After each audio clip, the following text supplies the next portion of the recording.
Hello, hello, hello, everyone. Hello. We're excited today about our show and our guest on today. It is going to be a phenomenal show.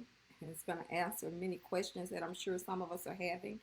I'm going to quickly share the video and then we will get right into our interview on today.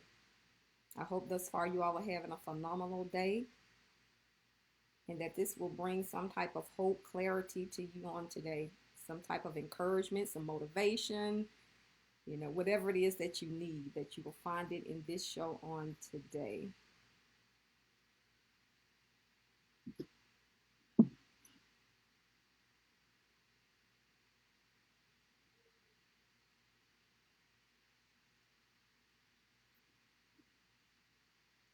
So let's get started. Today we're going to talk about the state of the Black woman, the state of this phenomenal, amazing, delicious woman who has just gone through lots of things, but still rising, still rising. And I am glad to be one of those women. I am a Black woman, and I'm excited to be named amongst the elite of women who are Black women.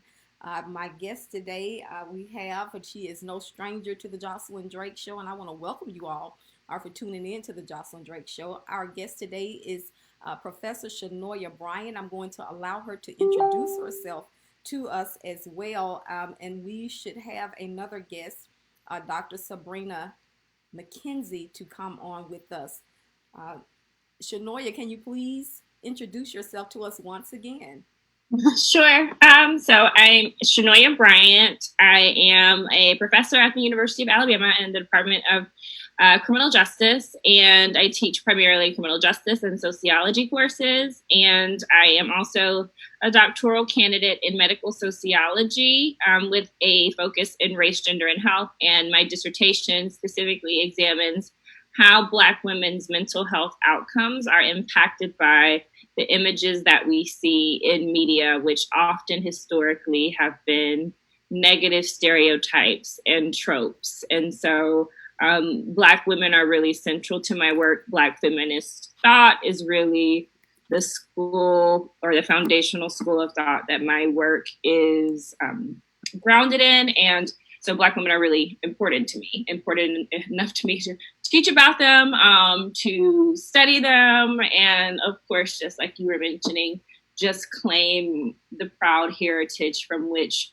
Black women have been born. Awesome. Awesome, awesome, awesome. So as you see, we definitely have a person with us on today who will have all the information, all the goodies, answer all the questions that we may need to know or want to know that's actually going on in our society. I am currently admitting Dr. McKenzie in to share along with us, and I'm going to allow her to introduce herself as she comes on to the interview. Just give us one moment. And Professor Bryant, can you please tell us, like, what are you doing now? It is an honor to have her right now. She is bamboozled with things. Can you tell us about where you are in your dissertation? Yes, so I am finishing up the dissertation. I am my final round of edits, and I send those off to my committee on Monday. And I should be defending the second week or the third week in September. So I really just have to pick a day, but it's almost done, almost done. But I feel like this has been a really long road because on this graduate school road, I've gotten my MPH, I've gotten my MA, and now like finishing up with a PhD. It just seems like it's been forever. It's been like a 10-year process for those three degrees. So I'm just relieved that I finally will not be will not be in school anymore. The school of life, yes, but formal university enrollment, that is done. Awesome. I know you're tired of it, and we thank you. We are glad that you're entering into the final stages, and it will soon be over. And we just wish the best luck to you and just speak God's blessings and a finishing anointing on your life or what you're doing. And we know that what you will accomplish will help us as Black women. So we're excited about it. We want to allow Dr. Sabrina Mckenzie to introduce herself. And thank you so much for coming on with us on today. Absolutely. So I am Dr. Pastor Sabrina Mckenzie, and I want to say to, is it Shonona? Am I pronouncing it? Chenoia. It's Chenoia. Okay, girl, best of luck to you. I'm a professional student as well. So, I just wish you much success on your journey. And I applaud, to see Black women continuing education and really going through the grind of what it takes to make it outside of just doing some of the other things that we could be doing. I just applaud you again and again and again and again. And so about me, I'm an author of 8 books. I am a mommy. I am a women's rights activist. I am a preacher. They call me the dancing preacher. I'm a lover of Jesus, and I am a lover of women and a supporter of women. So that's who I am, and that's what I do. Awesome. So, ladies, you see, and men who are listening, you see, we have some phenomenal guests on today to really help us navigate this question of the state of the Black woman. And we're going to get right into it. There's something I saw on domesticworkers.org, and it says Black women are integral to the well being of their families, their communities, and the nation as a whole.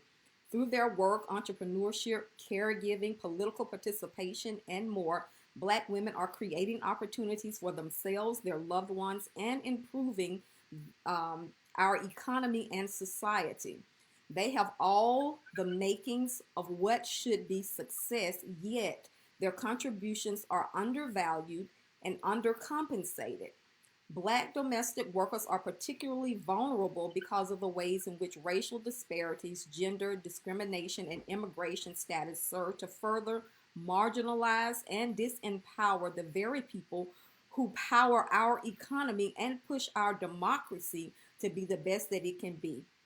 Whether one examines Black women's access to health care, earnings, or access to much needed social supports like child care and elder care, Black women are getting the short end of the stick despite having contributed so much to the building of this nation. Can you all just, I'm going to give both of you an opportunity to kind of piggyback on what was just said. Take your turn. Chenoia Sure. or Sabrina? I'll go ahead. I'll go ahead and go. Actually, I'm on a show on Bravo. I have a show that's executive produced by Viola Davis, and it's called In a Man's World. And so the information that I'm going to share with you, and one of the things is being students, it's important for us to present facts. So what I'm giving you now is all facts. It's not hypothetical. It's not, my feelings or my emotion, but this was a social experiment that Bravo did that is also proven everything that you just stated to be true. So we did an experiment where we underwent our particular professions as a woman and then as a man. I mean, we got dressed in these suits. We had professional makeup artists that actually did the movie Thriller, did Arnold Schwarzenegger movies. I mean, the whole 9 yards. They made us a cast of some sort. And they put it on us, and I preached as a man and I preached as a woman. As a man, I was immediately validated. I was immediately accepted. I was immediately embraced. I was immediately given value, and I was immediately given money just based on my gender. And as a woman, everything else went downhill. I had to prove myself 5 times more. Although I had the education, same skill set, same knowledge, and same experience in some regard, even more experience, it was more difficult being a female preacher than being a male preacher. And so when you read those stats, it just kind of brings the show to life. Statistically speaking as well, women make 77 cents to every dollar of a man. However, that's not Black women, that's white women, because Black women are making 50 cents to maybe even 60 cents to every dollar of a man. So we have a crisis in America, and we have a problem. So when you hear people like Malcolm X saying that the Black woman is the most disrespected, undervalued, and unregarded women on the planet, it is the truth. And so we have a lot of work to do. And when you see Black women in television, when you see Black women in entertainment, when you see Black women in music, those who are really pushed to the forefront Unfortunately, it's those who are over-sexualizing or hypersexualizing who we are as Black women. So what it says is that the people who are controlling the economics have a problem with Black women being educated, being strong, being powerful, and being classy. Ooh, okay. All right. Chenoia.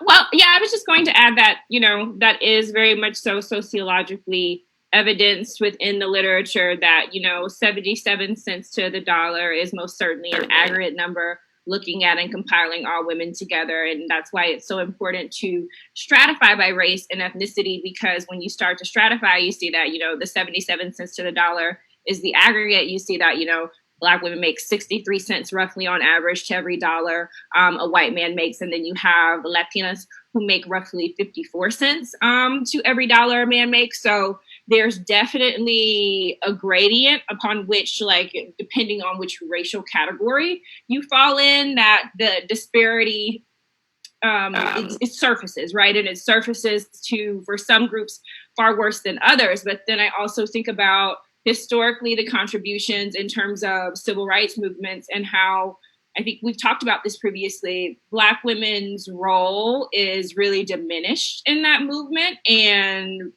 rather erased. Because even if you think about, Mahalia Jackson being the one to prompt Dr. King to go off kilter with his speech and say, "Tell them about your dream, Martin," right? Because that wasn't the speech that we cling to. The part that we love wasn't actually a scripted part. Like, that was a part that just came from the heart, something that he'd shared with Mahalia Jackson. Like, we don't think about, all of the Black women who were preparing the meals and pressing the clothes and whose houses they were staying in. And so, I mean, Black women are not only kind of undervalued outside of our community, we're also really undervalued within our own communities. Like, Black women definitely don't get credit where it's due. And even, now I see conversations, and in, my dissertation, a lot of the focus group participants also, mentioned that they noticed that even though Black women are doing and have done all of these phenomenal things, like, people are still clinging to the trope of the baby mama,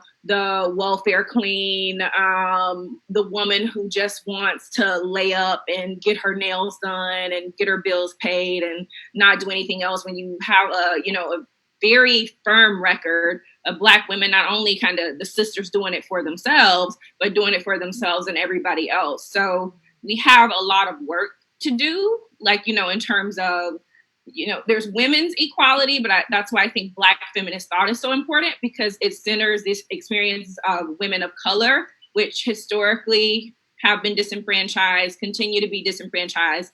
And although it looks like the narrative is changing somewhat, it's not changing quickly enough.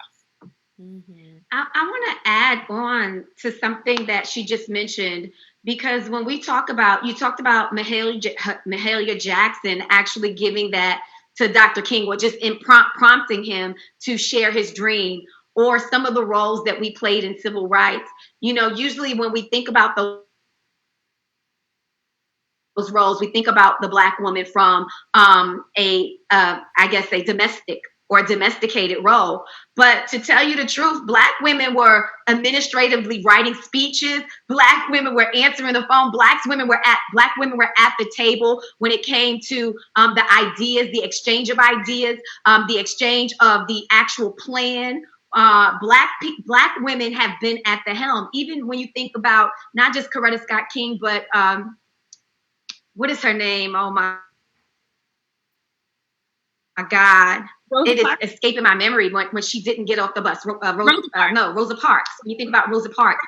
Or if you think about Nanny Maroon, who was actually a Jamaican civil rights leader way historically, and she was the one that taught war and civil war to all of the military that were there. And they could not colonize them because Nanny Maroon was in the hills of Jamaica teaching them how to fight. So Black women historically have not just been in domesticated roles, but Black women have been at the helm of strategy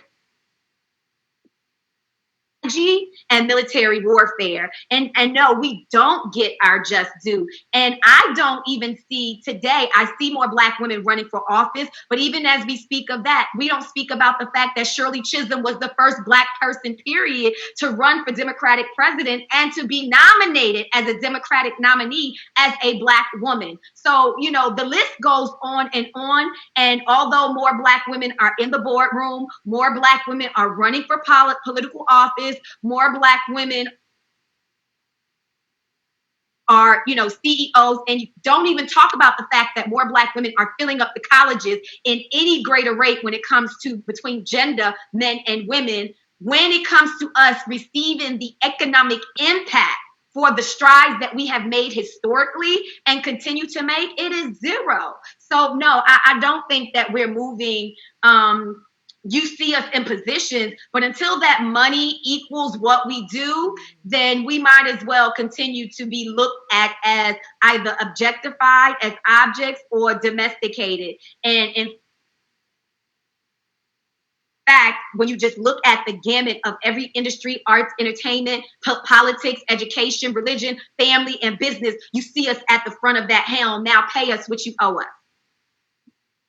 Absolutely. I couldn't have said it better. Absolutely. Absolutely. If you all have any questions for our guests, please put them in the comment section. Let's go on. It says Black women consistently work for a better country, but our country is not working for them. By placing Black women's experiences and interests in the forefront of policy changes and social movements, we can address these barriers. Do you agree? Absolutely.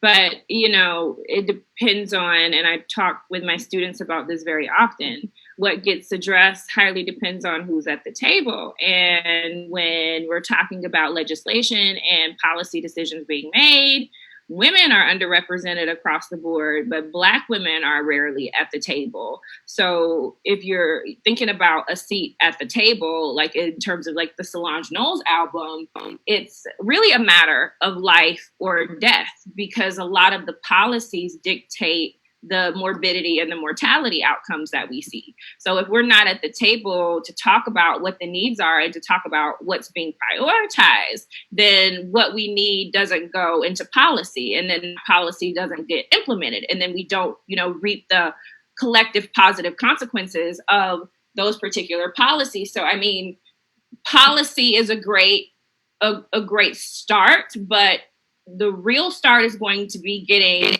Black women whose needs and communities need to be served, like getting them to the table in the first place. And I think that's where kind of politics comes into play, because I feel like the system at large, because we live in a very white supremacist, capitalist, patriarchal society. So when it comes to those arenas being historically dominated by really old white men, even when they put someone at the table, they know exactly who to put at the table, because they know they can make tap dance. And that's why I'm about to talk about Kamala, but I'm gonna leave her alone for now. But they know who to put at the table to sort of continue to perpetuate their agenda under the guise of progress. Okay. Okay. You know, I think you're 100% right, Professor Bryant. And I have this saying, if you're not at the table, then you're on the menu. And unfortunately, Black women have been on the menu for far too long. I'm recalling that when President Trump got into office, there was one meeting that he had to discuss healthcare and women. And there were 25 white men at the table talking about women's healthcare. I mean, does that even make sense? No, but like you said, you know, they know who to put at the table to demote any type of progression for women. And so when we're talking about women, usually women of color don't even come into play in those types of conversations. But the reality for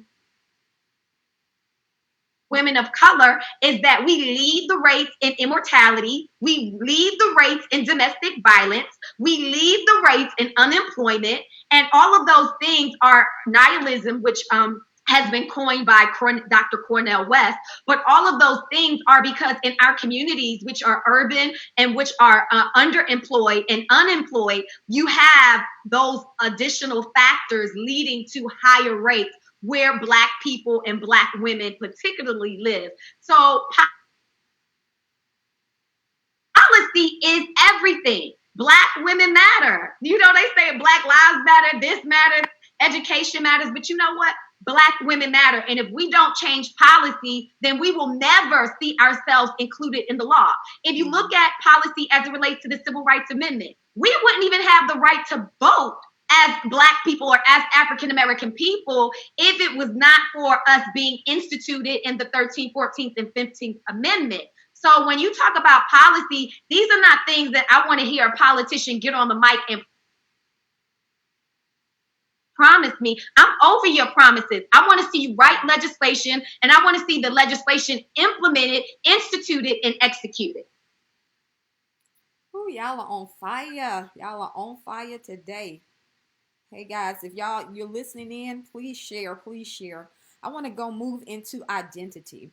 So when you're told your hair is not good enough, your nose is not good enough, your color is not good enough, your body is a joke, to be violated and over-sexualized and put on display for the world to see, what do you think happens to the soul of that group of people?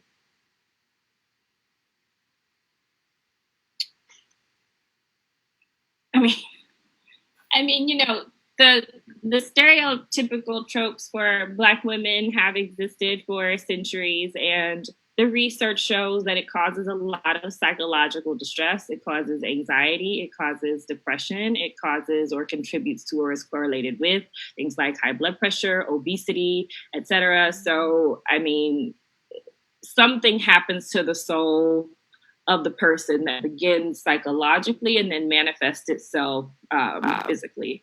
And so, you know, and it's complicated too, because there's also this space of respectability politics that I think is, you know, worth mentioning there too and I think Dr. Mckenzie was mentioning earlier, right, talking about Rosa Parks, like before we had Rosa Parks, right, we had Claudette Colvin, who was actually the first young woman to say, no, I'm not giving up my seat, but she wasn't considered respectable enough, right, because she was young, married, and she was pregnant, right, and of course to be pregnant and married in that era was really taboo. So like Rosa became the face of the movement, but the actual prompting of that act was done by a young woman who was just pregnant, unmarried, and tired literally about 9 to 10 months prior to Rosa doing that. And so people who were strategizing just decided to use that as a catalyst to recreate the moment, putting Rosa Parks, who was a very familiar face in the South and an advocate for women's rights and Black people's rights, like putting her in the place of Claudette. And so I think we have to be careful as Black people too, in terms of like, yeah, wanting to be respectable, but like how far will respectability politics get you? And then who potentially are we alienating or excluding as we try to move forward by putting boundaries on, you know, who should be considered respectable based on the way they present themselves and who shouldn't be considered respectable. Because the reality is, like, as human beings, we all deserve a certain amount of human and civil rights. So it shouldn't matter necessarily what I look like. It shouldn't matter necessarily, you know, if I'm presenting myself in a hypersexual way, because, you know, even that's really complicated. But I think when we talk about identity and thinking about identity politics, you can't necessarily ignore the factor of respectability and historically how that has allowed Black people to make progress while excluding many of their own. Excellent point. I think when we think about and when we talk about respectability, we need to define whose definition are we listening to? You know, who is determining what is respectful and what is not respectful? And then from a historical and a biblical perspective, because I am a preacher, I want to talk about not even the history of religion, but also the history of our country, with Black people being enslaved and coming over here. One of the things that you do to slaves is the first thing that you do is you strip them of their identity. So Black people have had neoclassism. Black people have had, the stripping of culture, the stripping of a nation, and the stripping of our families. And Willie Lynch said it best in his letters: when you strip them of all of these things, 400 years after slavery, you don't have to continue to perpetuate the same cycle of violence, but they will begin to do that with themselves. Henceforward, look at today. Look at where we started and look at where we are now, and look at what we do to ourselves in the name of respectability, in the name of good music, in the name of all of these things that we see out here now. So I believe, based on the facts, that it's been an institutional, systemic evil that's been contrived to keep us away from our true identity. Hence, biblically, the first thing God said to Adam when he turned away from who he was created to be, not who they thought he should be based on their respectability, but who God intended him to be. The first thing God said to him is, Adam, where are you? Not because God was looking for a location, not because God didn't know where he was, not because God needed a GPS, but God wanted to call him back into his original intent and original purpose. So I don't think somebody outside of our tribe gets the opportunity to tell me what is respectable concerning my hair, whether it's nappy, straight, or weave. I don't think you get the opportunity to tell me what looks good on my body. I don't think you get the opportunity to do that, especially because Black people since slavery have consistently been trying to identify with who we are and where we come from. And most of us cannot tell you 4 generations back who our grandparents were. So that's the first thing you do when you demoralize a slave and when you strip them of who they are. If you can get somebody not to understand their identity, then you will have what we have here today in culture and society. So no, I don't rock with their definition of respectability. Your definition does not work for me. And I think a lot of people, have felt historically that respectability to a certain degree as defined really by white imperialism would save them. And we've seen that is not true, right? Like, respectability doesn't save you. I mean, I know we look at the civil rights era, and I think we can all agree that people were dressed so fabulously and so sophisticated and presented themselves in such a way that I think anybody who's Black who looks at those photos can be proud, or at the very least say, hey, those folks were fly. But at the same time, it still didn't save them from the state-sanctioned violence. It didn't save them from being brutalized by the state. And it's like one of my friends who is a poet said, like, the world says they'll accept Theo Huxtable, but when Theo Huxtable and Mike Brown are on the street, to white America, they're the same person, right? A Black man who is a threat. So it's one of these things where I feel like, we have bought into the mentality that being respectable will somehow spare us the consequences of living in this white supremacist country. And we've seen that to be true time and time again, that it just simply does not. I think the myth is absurd because it's been factually proven, and we see every day that the of respectable is anything that looks closer to white. Okay? So, even especially as it comes to music, if you want to make it in a high level or be an A-lister in terms of song or in terms of television, you need to be light-skinned. You need to have a certain type of hair. It's not okay to have very short hair or bald head or nappy hair, as they would say. So it's institutionalized respectability for a capitalistic system who has contrived everything that we do. And because they are controlling the gold, there's the saying, he who controls the gold makes the rules. So they are making the rules of what that looks like. And at the same time, for anybody who defies that, who dares to step out in their own beauty, in their own culture, in their own identity, they're not being profitable. in this capitalistic society. They're not being rewarded, even as it relates to music. When you look at the different types of music that women are playing, you can look at the WAP, or you can look at,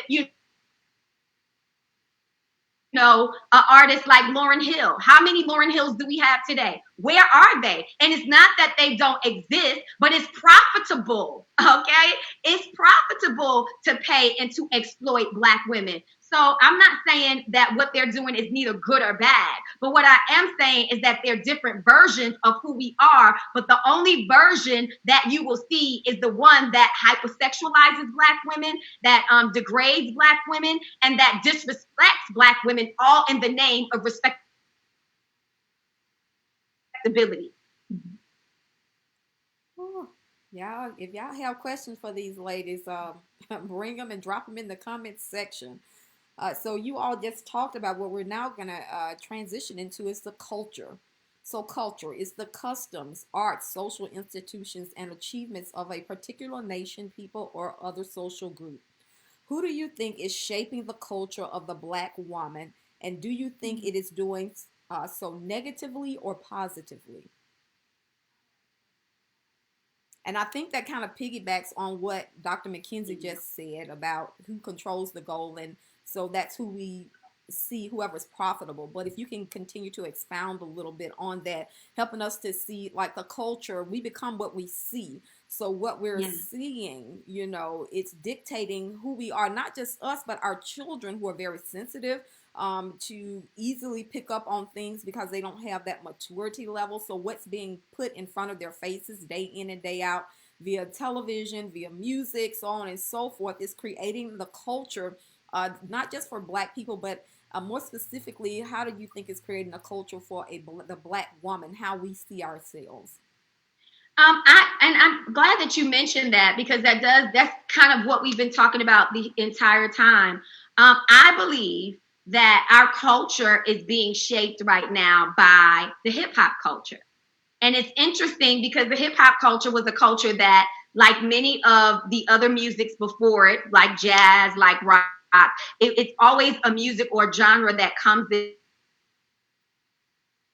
that's not accepted, and then that ultimately, out of their rebellious state, begins to take over and shape culture. So when you talk about Black women particularly, and I would say that the hip hop culture is expanding beyond just Black, and that's why they're making so much money, and that's why they're so successful overseas.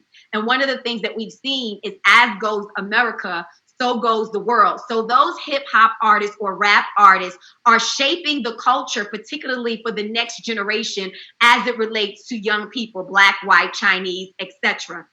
And we have to be very careful as parents, as Generation X, Y, whatever you may deem, or whatever category you fit into. We have to be very careful about the images that are shaping our culture, both good and bad.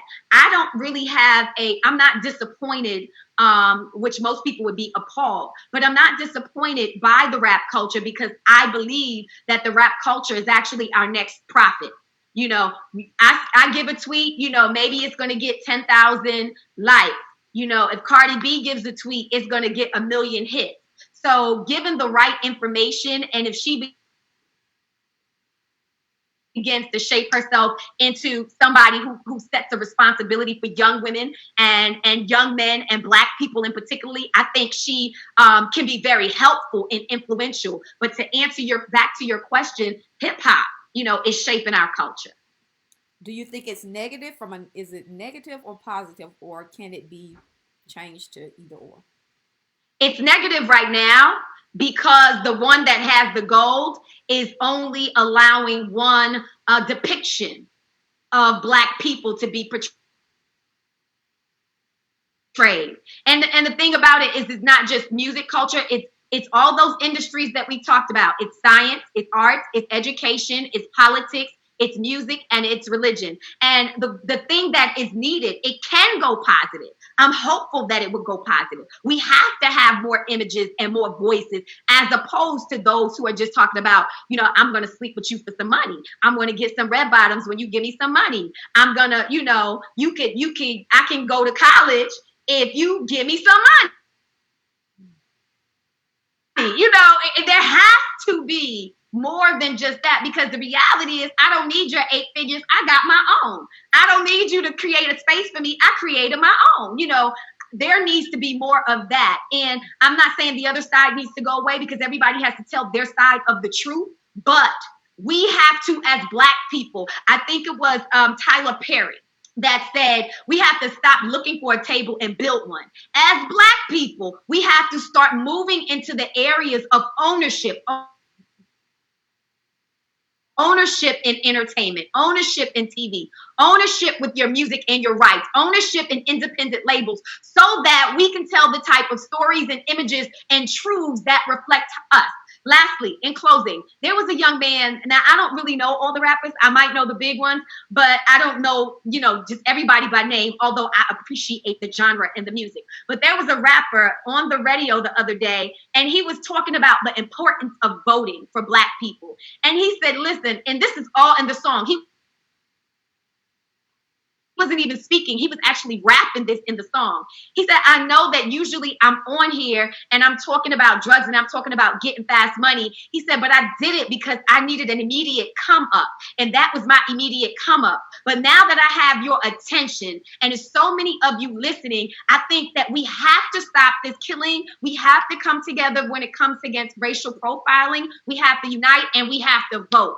And I was blown. Oh, and it's really a good hip hop song. I mean, you get in the car, you're going to just be like this all day. But I was blown away at the responsibility that he took to say, listen, I know I talk about money and hoes. It's because it got me signed on a record label, a major record label. But now that I got you, I want to tell you to vote. I want to tell you what's right. I want to tell you what's going to help you. I want to tell you what's going to save you. So to answer your question, hip hop is shaping our culture in a negative way right now because of the players that control hip hop and the images that they are in television and the images that they are allowing to be presented forward. However, if more of us invest in those areas that allow other people to come to the table with different ideas, then it can also save us. So the thing that's killing us has the potential to give us life. That's good. Chenoia, you have anything? I mean, I just think it's the same thing I always say. I mean, it's white supremacist capitalist patriarchy that's shaping the culture. But I think that Black women, like when you look at the literature, even when I look at my own dissertation, Black women are reclaiming their narratives. I have a chapter in my dissertation that talks about, you know, the hunter is always the hero until the lioness tells her story. Because without, you know, manipulative tools, like quite naturally, the lioness has far more prowess. She has far more physical strength. She probably weighs a lot more, right? Like she is like literally a natural predator. She's the hunter without tools, manipulative tools would be no competition at all for the lioness. And so I think with the way Black women now, particularly the literature has really honed in on social media and the way Black women are using it to tell stories the way they want to tell them, to highlight Black womanhood in ways that they feel like are representative of themselves and the women they know. I think, you know, we've had, you know, white supremacist capitalist patriarchy, but now we have a lot of Black women who are conscious enough and saying, actually, we don't need that. Like, we're going to build our own framework over here. So like, you might have provided social media for us, but we're going to use it how we want to. And so I also found just in my research that a lot of young Black women are curating their timelines purposely, right? If it's not something they want to see, if it's something that they feel like is negative, if it's something that they feel like doesn't cater to like who they are or where they are in their space of Black womanhood, maybe they've grown beyond that or something, like they're curating their timelines very specifically to speak to not only who they are, but who they want to be and how they want to see Black women as a collective rise. And so I think, you know, who is controlling like the narrative and the culture is most certainly shifting. But like I said earlier, I don't think it's shifting quickly enough, but I like the fact that it's shifting in a way where Black women are reclaiming their history, reclaiming their stories, and telling them in the way that they want them to be told. Even when I think about Beyonce's recent Black is King, which was such a beautiful visualization of like Black history and, African history and history across the diaspora. Because I mean, it was literally, she was hitting points across the African diaspora, across the entire world. That's a reclamation, right, of our heritage. That's a reclamation of us telling our stories in the way that we want to. I even will think about, and I talked to my class about this last semester, that, you think about Beyonce's Vogue cover, I think, which was 2 years ago, the September issue. She had completely Black direction for that, right? So she chose that she wanted a Black photographer. She chose that she was going to write her own stories. She chose that she was going to wear Black designers, right? So she decided in its entirety that she was going to control that narrative. And so I think we see more Black women being empowered to do that. And one of the things like Dr. Mckenzie was saying, and I think that's where kind of the nuance and complexity comes back in. Like one of the things with like Tyler Perry is I love that quote, but I hate his work. Like I hate it. I'm sorry. I hope nobody on here loves Tyler Perry so much, but if you do, just hear me out. I'm with you. I agree. I love where he's coming from, but at the same time, in him having built this entire table, like he continues to perpetuate those same tired tropes of all Black women are angry. All Black women have broken relationships with their fathers or broken relationships with men. And don't get me wrong, like that is the narrative for, many Black women. But many Black women are also now talking about, getting into therapy and creating social networks that allow them to heal from that pain. So it's interesting that he's created a table, but he has decided to use the table to perpetuate the same harmful narratives that white America historically has already done to Black women. And that's also why I feel a way, I know I'm going to get really touchy with some people here, like I love Oprah and I love what she's accomplished as a woman, but Oprah and Iyanla both hit me in a way because they profit off of Black pain, right? They don't necessarily cater to Black narratives in a way that structurally builds and amplifies the beauty of Blackness and the spectrum that it is, right? Iyanla is all about exploiting Black people's pain. And if you look at many of the shows produced by Oprah, who is also, like tied to Tyler, like those same harmful narratives are perpetuated. So I have, a lot more faith in kind of this grassroots movement of young Black women saying, we're going to shift this ourselves versus some of the heavy players who have decided that, well, they've accomplished what they've accomplished, which I think is something to be proud of. But they've decided, even though they've built their own table, they're not going to step away from those narratives, which, as Dr. Mckenzie said, are very profitable. But like, at what point are you going to draw the line?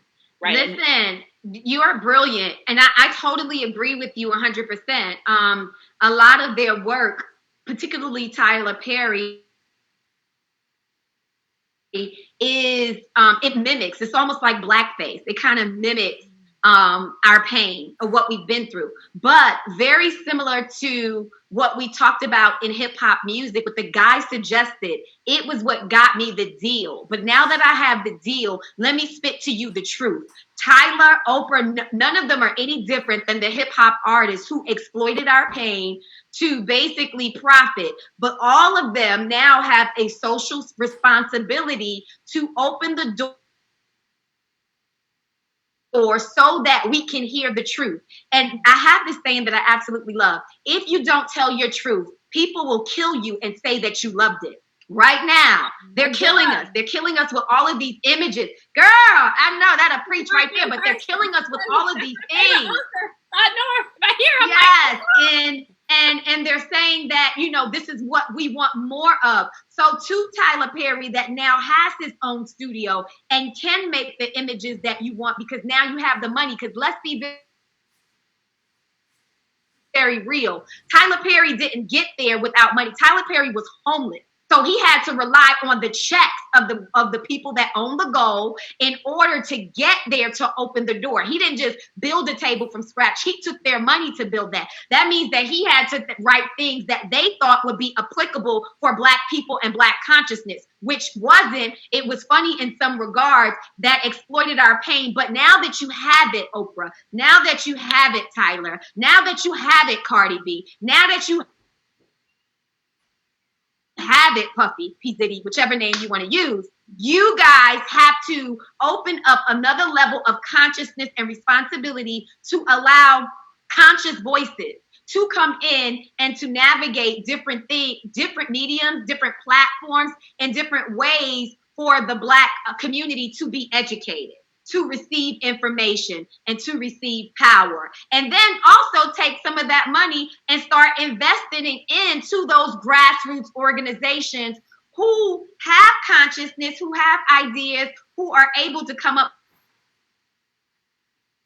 with cures and whatever else they may be doing, whether it's therapeutic or whether it's just disposing of information and education, to pour back and invest into them, because you know that the white man is not going to do it. You know that major corporations are not going to do it. You know that Coca-Cola is not going to do it. You know that the government is not going to do it. So we are I'm expecting you to do it. I know that grassroots people, and I'm grassroots as well, most of them would say to hell with y'all because y'all ain't helped nobody other than yourself.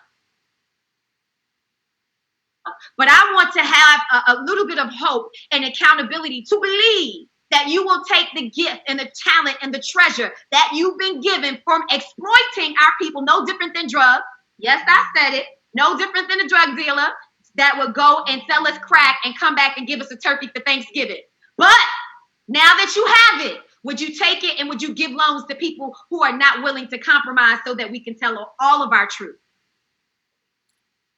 Ladies, I just don't know what to say. You all are, we are extremely appreciative for the conversation. Extremely appreciative. The time is just really running by, but we're going to try to get as many questions in as we can. Let me see if there are any in the comment section right now. We just have those that are agreeing with what you all are saying.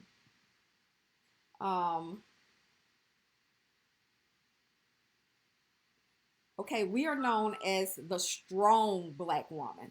So do you think that was supposed to be our achievement, or were we forced to overcompensate for something that was lacking?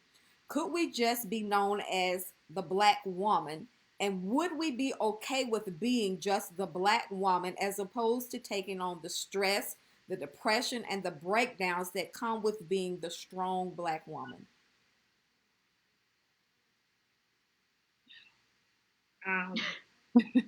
The strong Black woman is definitely an archetype that, again, with the literature, is just shown to be really harmful. It was really born out of a place of necessity and survival, not necessarily a place of like wanting to have to carry everything on your back, which kind of speaks to that book called The Bridge Called My Back, on which, a lot of the country was built upon which the Black family and many Black communities were able to survive, which is why you see kind of more matriarchies and madias and, grandmas who are holding it down and holding the family together. So it's like, it's a stereotype, an archetype that really came out of Black women being stripped of everything else and having to do what they had to do to survive, to keep their families alive. Because, when we're dealing with, slavery in that entire period, it was not uncommon for Black women to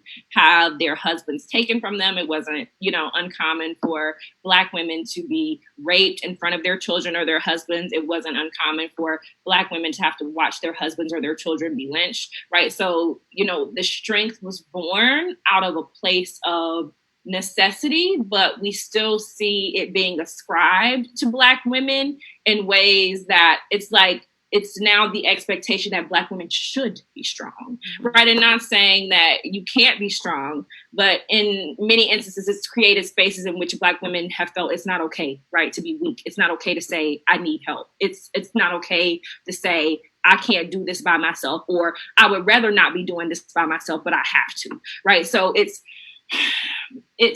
a harmful one, but even though we know it's harmful now, we're still not creating enough space. Like I said, Black women are now cultivating spaces of their own, which is good.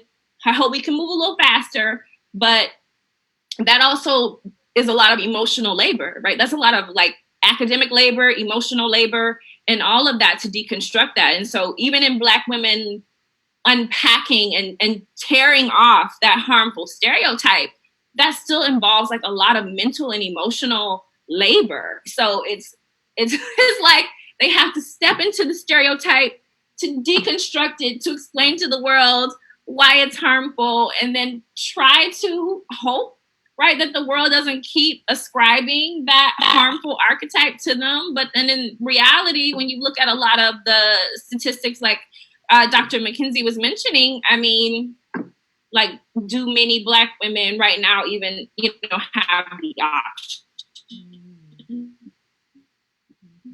Right, to not be the whole stereotype, that trope, the archetype, like it has a lot of harmful and nuance, like complexity within it. There's the stereotype, there's its impact or projection onto the person, there's the person's internalization of it, and then there's the perpetuation via the internalization. So it's a really layered process. I agree with everything Dr. Bryant just said. And I just want to add that, again, Black people's or Black women's strength was built out of oppression, from their oppression. But with that, I think the only thing that I would say differently is that I own it. I own the fact that my husband left me and I had to raise my kids, and I did it without sleeping with somebody else or having a man on my back or having a man to pay my bills. I own the fact that what I went through could have made me lose my mind. If you went through it, you wouldn't be able to survive. I own the fact that when I go to work, I make less money, but I do a bomb-ass job and I do it better than anybody else. I own the fact that I'm assertive and I'm aggressive, and you might call me a bitch, but I just think it's a boss. I own the fact that I am a strong Black woman, the best thing on the planet, no other thing like it, chocolate in all of its dimensions, beautifully and fearfully and wonderfully made. So I don't take their stereotype as a negative. I own the fact that if you talk to me and you come out of the side of your neck, you might see my neck go like this 5 times or 2 times. I own it. It's a stereotype that was created out of oppression, out of the necessity, as Dr. Bryant said, of the need to be strong or go crazy or die, and because those two were not options for us, we had to create another option. And that option was being the strong Black woman. I can take care of your kids as the Black women used to do as they were in the field and in the houses in slavery. They would take care of the kid. They would nurse other women's children, come back, nurse their own children, come back and nurse their husbands. Come on, Black women got a reason to be strong. And what would have broke most genres, and what would have broke most people, and what would have definitely damn sure broke other cultures, the Black woman has taken it, thrown it on her knapsack, and wearing it as a badge of honor. So absolutely, unequivocally, yes, I am a strong Black woman. Unpack that and remember that before you come to me. Okay, we heard that. Okay. As we begin to transition and things start changing, and we start getting things in order, man and woman walking together, dominating, respecting one another, do you think that we would be willing to put down our badge of honor and just be the Black woman? Do you think that would even be necessary? I want to say, I don't feel like me being strong means that I can't compromise, or that I'm not willing to negotiate, or that I'm not willing to work together in unity for the betterment of our family, of building the Black family. I think that's where the stereotype it becomes problematic. It's because I'm assertive, you say I'm a bitch, but if it was a man, you would call him a leader. Me being strong doesn't take away from your strength. Me being strong doesn't take away from my nurturing spirit, from the giver that I am, not only to my own family, but to community, from the giver that I am to society and what I have to offer. And I think that's the problem with the stereotype. The stereotype is not my strength, because anybody, if you looked at the definition of strong, we will all agree that that's a good idea. Why is it problematic when it's associated with the Black woman? And I think sometimes that's a part of our problem as Black women. We adopted their theology. We have adopted their idealism. We have adopted their definitions of who we can and cannot be. So yes, I'm not taking down my strength. My strength is going to add to this conversation. My strength is going to add to the rebuilding of community. My strength is going to add to those domestic violence victims who are running for safety and need to know, where do I go after abuse? What do I do after abuse? How can I make a living? If you're going to tell me to come out the strip club, then provide another opportunity for me. How am I going to make money? My strength is going to pull you out of those situations. So no, I'm not taking my strength off. I'm just going to add my strength on your strength and make you stronger, baby girl. Awesome. Chenoia, you have anything? Okay, what was the original question? I got caught up in what Dr. Mckenzie was saying. What I was saying was, would we have a problem with that strength being complemented with the Black man as we walk together, as we're getting things in order, knowing how to walk together in dominion? Would it be a compliment to him, or do you think that it would be, are we able to make that adjustment when we don't have to be? Because one of the reasons why we say that we walk as strong is because of the struggle, because it was necessity. So when it's no longer necessity, are we able to take that off, or do we think that we need to, that it will be an option? I mean, I think, strength and resilience are like biological traits. Like, biological organisms do what they can to thrive and survive, right? So strength is always born out of necessity, but strength doesn't necessarily compromise your ability to make a connection with another human being. It doesn't cause you to diminish another human being. It's like Toni Morrison said, if you can only feel tall because somebody else is on their knees, then you've got some serious issues, right? There are some questions that you need to have of self. But I think also, like, those conversations need to occur parallel, right? Because we have, Black women's strength and dignity, and owning that, acknowledging the historical evolution of it for it to be something that Black women can be proud of. But alongside that, we haven't necessarily had the conversation of how Black men's masculinity has been constructed, and how Black women being strong, being assertive, being independent, being able to provide their own doesn't serve as demasculation for you. Like, I'm not diminishing your masculinity because I'm strong, because I'm resilient, because I make more money, because all of the things that men come up with to say, you just demasculate me, you don't appreciate my manhood, whatever. I feel like, as Black women, we're having the conversation about, where our stereotypes have come from, how we're evolving beyond them, how we're creating our own spaces and cultivating new definitions for what those things mean.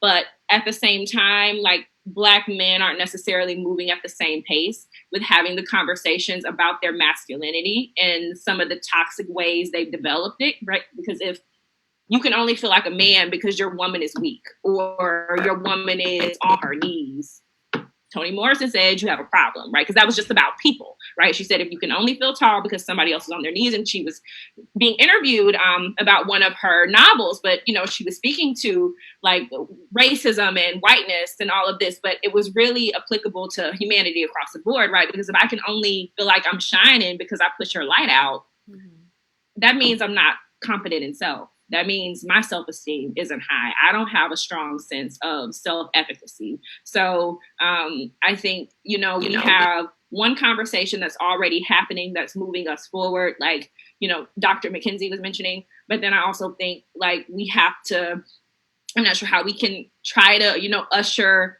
Black men along into having that conversation amongst themselves, right? It's a conversation that needs to happen between, groups too. Like, we need to talk to each other, but just as Black women are working, kind of unpacking our own stuff and figuring that out, we need Black men to be doing the same, because that puts us on more of a space of collaboration and not competition, right? Like, I'm a support for you. I'm not your enemy. So, I mean, I think, Black women are working and doing a lot of the work, but, like, we need Black men, we need our Black men to do the work too. Absolutely. I love it. You are absolutely correct. I totally agree with you. So let's go into the workforce. Black women aim high, but emotional tax can be a barrier to success. Black employees experience a heightened awareness of their difference in the workplace, which manifests itself in disruption of sleep patterns, reduction of their sense of psychological safety, and diminishment of their ability to contribute fully at work. Despite this feeling of exclusion, Black women report wanting to remain in the same organization. They also report, wanting to be an influential leader and as well as work toward a high-ranking position. Why do you think we choose to stay where we are not wanted instead of coming up with a plan to have our own? I'm going to make this comment, but then I have to go back to work. Okay. Absolutely. So I want to just tell you right now that I appreciate you having this conversation, that we need dialogue like this within our organizations. And like you said, Dr. Bryant, please get men to the table, because I don't really feel like women are having that much of a struggle with it, because we've had to be in all of those dimensions. But it's bringing men to understand that we're not trying to demasculize or demasculate you in any type of way, is that we are really embracing you. But me being strong doesn't mean that you have to be weak. The other thing is if your concept of being barefoot and pregnant means that is being submissive, then we have a problem. And I think that it's not just a problem with identity, it's also a problem with insecurity. So a lot of men are saying what they're using as a type of strong, unsubmissive woman is really on their part insecurity and inferiority.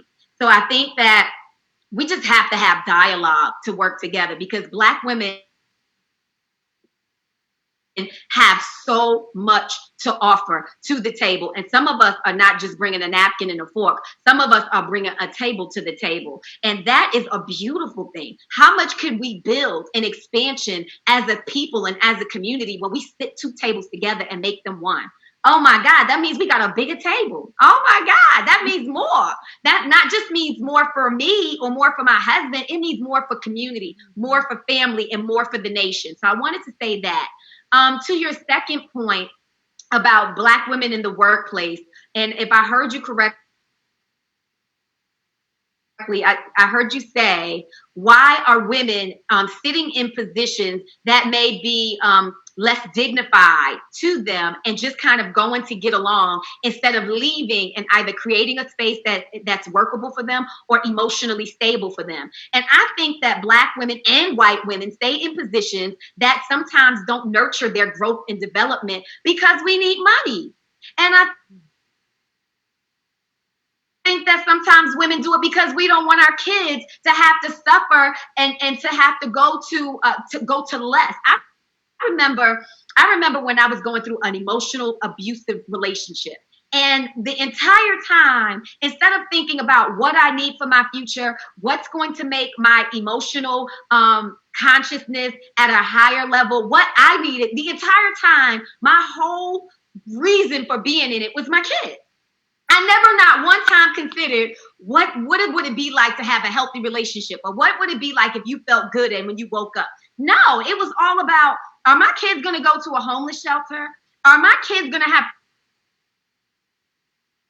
to leave the school that they're in and go to an urban area and deal with kids that are going to bully them, beat them up, fight them? Because my kids are not socially prepared. They're not socially ready for an urban environment. And that's just real talk. So my entire, decision for staying in something that was not healthy for me, whether it's a job or whether it's a relationship, was because of my children. So oftentimes I think women make those decisions based on their family. Now, when it's just a single woman and she's staying in something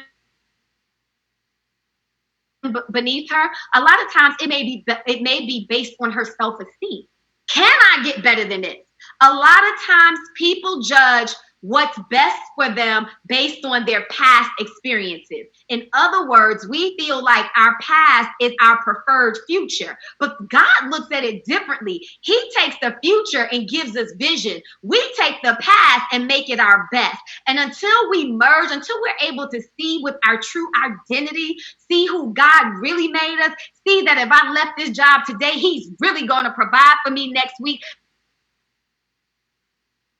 that God is more concerned about my children than I am, that he's more concerned about my emotional welfare than I am, until we're able to trust that higher power, and that higher power, the God in us, the God female, the she, until we are able to trust that identity, then we will continue to stay in workplaces that are beneath us, stay in relationships that don't help us, that don't grow us, that don't help us to mature, that don't strengthen us. We'll continue to do things that, out of people pleasing. The list goes on until we know who we are. Back to your identity question, we will continue to suffer. God bless you. I love you guys. Thank Bye. you so much. Bye-bye. Well, we're going to let this be the last question, and we're going to let Chenoia answer. Put her 50 cents in, 100,000 cents. I just, as a single woman and speaking from a single perspective, I am a firm believer in, like, you are sometimes where you need to be. And those situations might not be ideal, but like there is a plan for your growth, right? That's a stepping stone, and you don't realize like that at that time you're in the fire and you're being honed.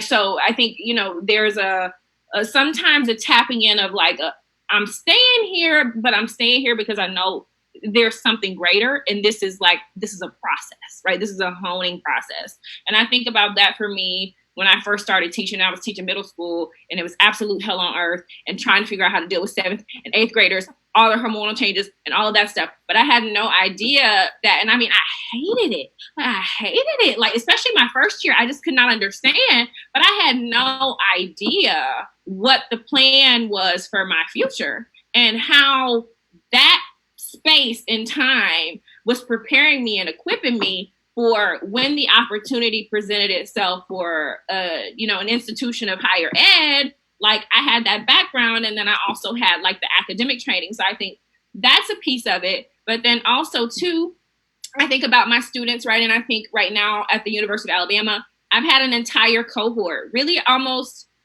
2 cohorts really to finish under, my instruction. And I think it's really, and I told some of them this, kind of the ones that are very close knit group, that it's very strange, and it's so honorable, and it's amazing that at the same time they're now finishing, I'm also finishing, right? Which means like I already know in the back of my mind, like kind of my work in that space is done, but in being there in the time that I've been there, what I've done, and, students have shared this with me repeatedly, students of color, is that I've given them permission to take up space where they know they feel like they shouldn't be, right? Or white America has told them, like, you shouldn't be here. You don't deserve to be here. Like, why are you here, right? Like me showing up unapologetically Black, because, normally my hair is braided, real ethnic real ethnic, as some of my white students say,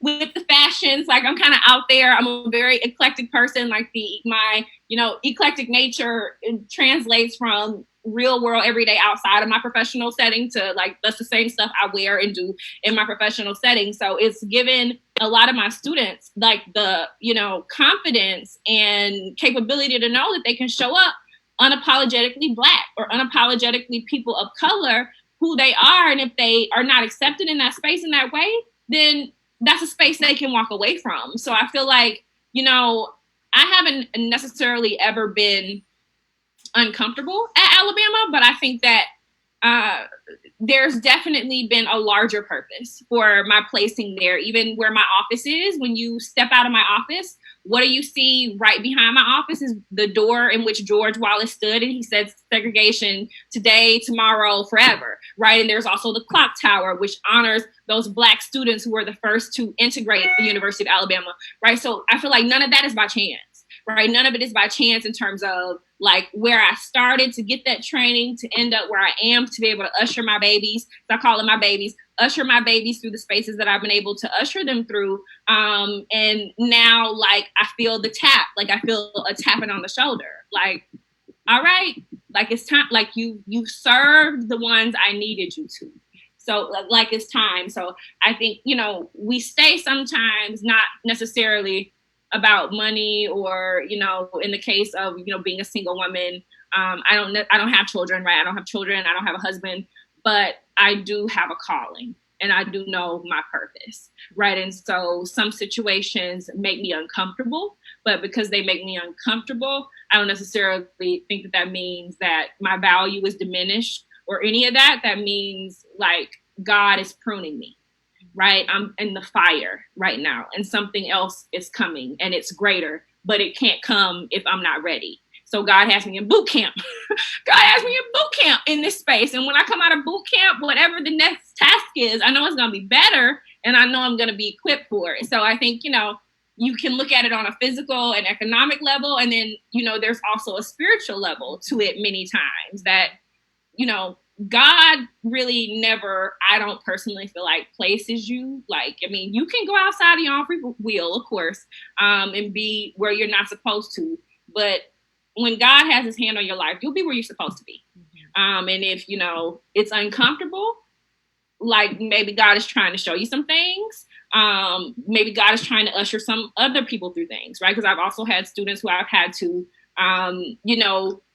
aid in, them coming out of the closet with their mental health issues and being suicidal and all of those things, right? So what if I hadn't been there? Like, would those families have lost their children? I don't know, but I know those students told me I helped them in that time and space and got them connected to the help that they needed. So it's like, I feel like you have to sometimes, even if you're unhappy, and know that your value is not being diminished. And I think, in your spirit, like if it's actually a pruning process or you're just somewhere where that's where you chose to be and you're not being treated the way you want to, but you're choosing not to walk away. I think but that comes with, a spirit of discernment, right? Like knowing, is this where God has put me to do the work, right? Or is this where I've chosen to do the work and I'm struggling? Where, if God has told you to do the work and there's some struggle there, what it's for. It's pruning you. But if you just chosen out of your own free will to go over there willy-nilly and that's not where God led you to be, and you're struggling and you stand there, that's your own personal decision. But I personally believe that God guides you, and especially, right, his hands upon us all the time. He doesn't really put us in places where there's not intentionality, right? Because God is intentional in everything about us, and that's including where we work, who we interact with, etc. Yeah, you all have answered the question to and on all levels.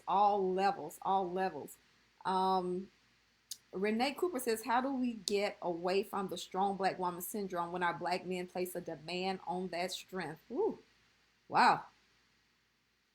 Ooh, that's a whole nother beast. I thought we were getting ready to end the show, but that just, I think, goes back to what I was saying a few moments ago. Like, Black men have to do that work. Black women historically, even when I think about our fictional characters, and I talk about this in my dissertation as well, like Olivia Pope, right, being dubbed the fixer, right? She could just fix everything. To when we had the midterm elections in 2018 and Black women's turnout was talked about as kind of changing the whole tide. Like, Black women historically have been the ones, like, the expectation is that you will fix it, right? That you will perform the majority of the labor so that I can reap the benefits and have to do minimal work for that. And so Black women, right, are already unpacking like how that's been harmful for us, as I stated, but Black men are going to have to do their own work. It's really a matter of Black women rejecting the premise when it's put before them. No, I'm not going to do your emotional labor for you. No, your healing is not my responsibility, right? As your partner, as your friend, as your spouse, whatever, I can support you in your journey, right? I can offer words of encouragement. I can say, I know it's tough, keep pushing. But your responsibility for your healing lies with you. Like, you petitioning God to heal your wounds and pour into you and allow, while you're broken, things to flow in and things to flow out, lead while you bleed. Like, those are your prayers to say. Like, I can pray that God give you strength. I can pray that God keep you on your path, no matter how difficult it may be. But the responsibility in the end, my healing lies with me. Like, me unpacking the issues that I have that are a result of things of my choosing and things not of my choosing, that's responsibility still lies with me. Even in it's kind of like I used to love the show Spartacus. It's very bloody and gory. And my friends say, like, we think you might have some internal violence issues that you like to watch all this bloody, gory stuff. But, you know, Spartacus was, you know, the one who led one of the rebellions against the Romans, being a slave who was turned gladiator. But in the fictional show, one of the partners that was running along with him, he said that, you know, so when you let out all this rage, when you've killed all these people, when you've gotten all your revenge, like, then what? Like, then what? And Spartacus replies to him, you know, like, well, I don't have anybody to tell me that I'm sorry. I don't have anybody to, you know, put any balm on the wound. And his friend responds, in the absence of such, a man must do it for himself.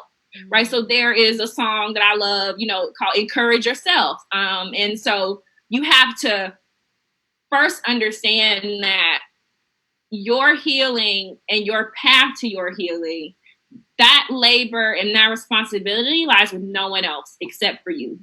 It's so much easier to blame other people, right? It'd be so much easier to just you know, blame my dad for walking away and the damage that did and the harm that caused. Okay, but it doesn't change the fact that he walked away, and it doesn't change the fact that his actions have yet to change. So am I just going to sit in that and stay there forever? Am I going to try to make my progress toward my healing? And I would rather do the work toward the healing than stay in that space. So I think, you know, Black men, just as Black women are doing, are going to have to take ownership to say, my healing is my responsibility, and the rift will continue.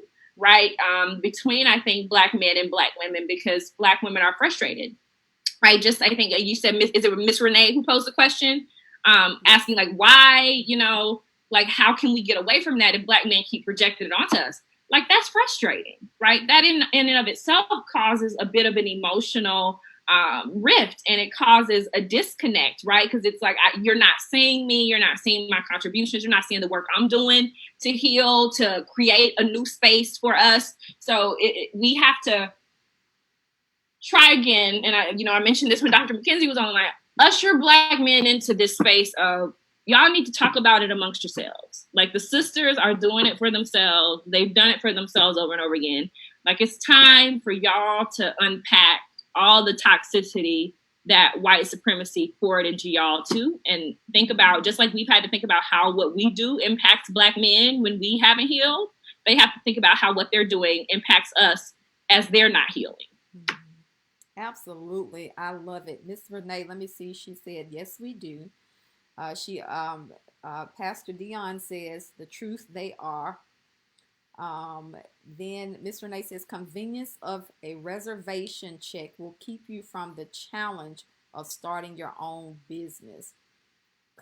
Convenience of a reservation check will keep you from the challenge of starting your own business. I think basically what she's saying is, you know, you're kind of like on the reservation. So the convenience of just doing the day in and day out, stepping into a new territory, it's easier to just kind of stay there than to go out into your own business. I think she was making that comment, and when I asked, why do we stay instead of building our own table?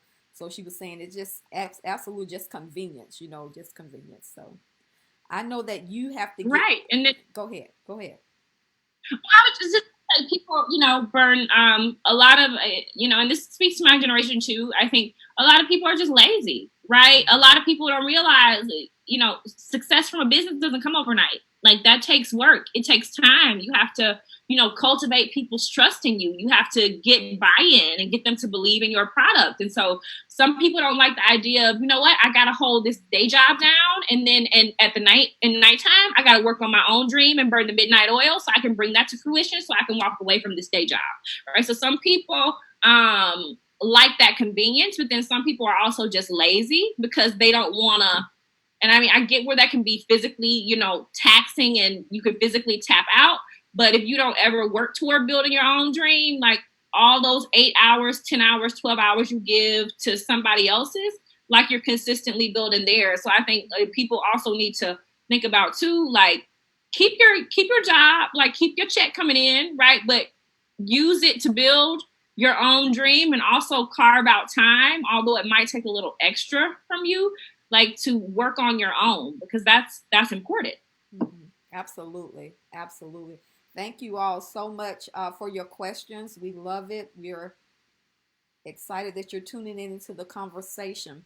I just want to thank my guests so much for gosh, you have definitely helped us out on today. I had lots more questions, so I will be reaching out to you all for a part two. I think we should continue this conversation until we get it and add and maybe, eventually bring our men in to have a conversation. We have this round table. We just keep at it until we get to the place that we know that we should be. Thank you again. We're praying for you and your dissertation. We know that you're going to do well. You can't help but to do well.